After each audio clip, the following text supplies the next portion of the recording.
We often think of architecture as a forward motion, a pursuit of what's new, sleek, and untouched. But what if the answers to the future are already around us, in the walls we pass every day? What if preservation wasn't a constraint, but a kind of design wisdom? In this project, we explore preservation not as something passive or nostalgic, but as a powerful design framework, one that carries embedded memory, material richness, and spatial intelligence, not to freeze time, but to extend it. I started walking through the neighborhood again, not to get somewhere, but just to notice. The morning light fell across old rooftops, casting long shadows, the kind that felt familiar, even if you've never been here before. Some houses looked worn, but each crack, each corner seemed to hold memory of routines, of seasons, of someone's everyday. And I wondered, why are we always so quick to replace what remembers us? Then the juxtaposition, tall glass towers reflecting in the sky, clean, impressive, but blank. They hadn't lived yet, they hadn't witnessed. They hadn't felt the echo of names called from the balconies or footsteps worn into the steps. And that's when the question landed. What if buildings could remember? What if we designed not to erase, but to carry something forward? A shape, a feeling, a story still unfolding.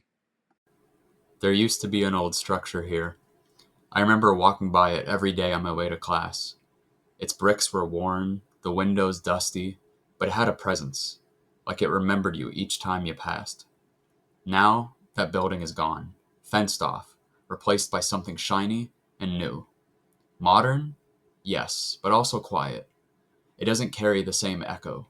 The new walls don't know the stories that used to live here. People talk about progress, about efficiency, about making space.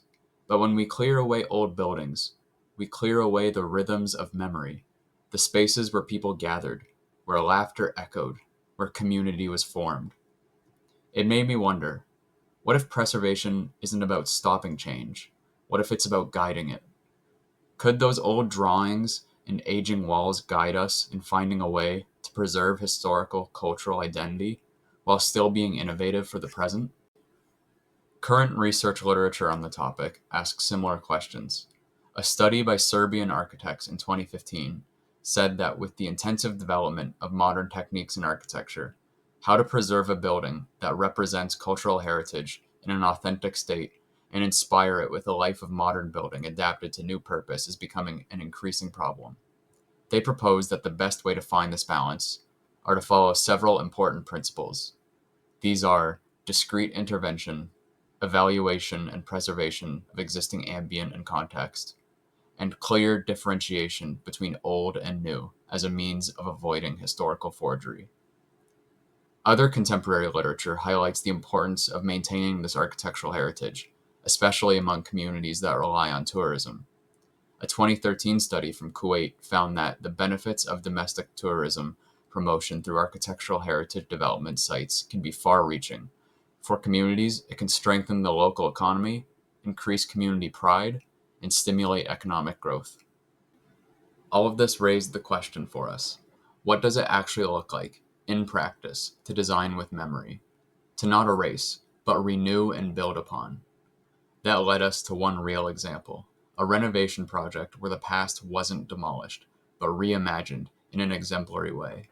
This was the River House student residence renewal at Harvard University in Massachusetts. The River House had a history in its walls from years of student living, the kind you could see and feel. But it was aging: worn bricks, dim corridors, and a quiet courtyard that once brought people together had faded. The architects at Kieran Timberlake didn't start over. They listened. They let the existing building guide the changes. With more light, better comfort, and new accessibility, the space became usable again, but stayed familiar. Now it's alive again. Students gather in the courtyard, light fills the halls, and the space feels like it remembers.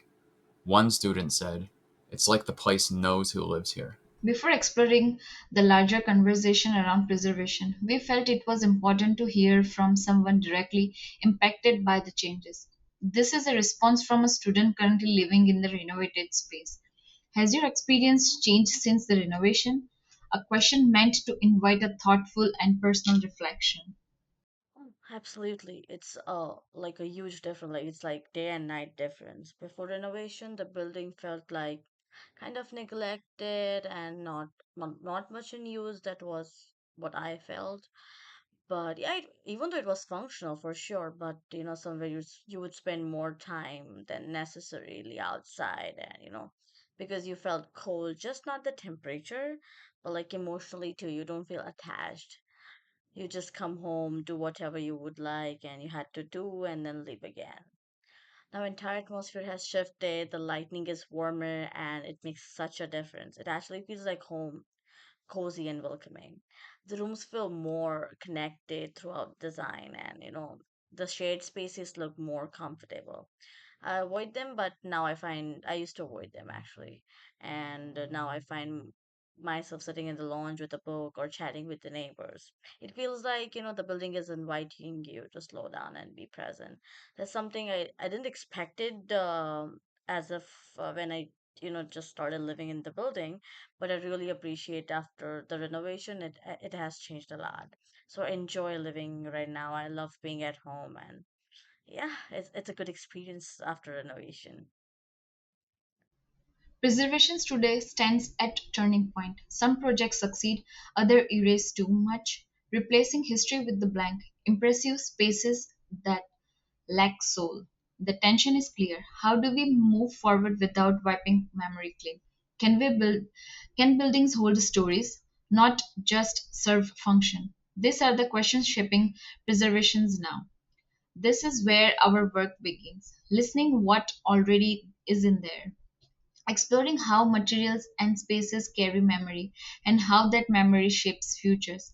Preservation isn't about freezing time, it's about care, continuity, and reimagine without erasing it. There is something powerful about watching people walk by the same walls their parents and grandparents did. Some pause, point, tell stories because the space remembers with them. These buildings aren't frozen in time, they have evolved.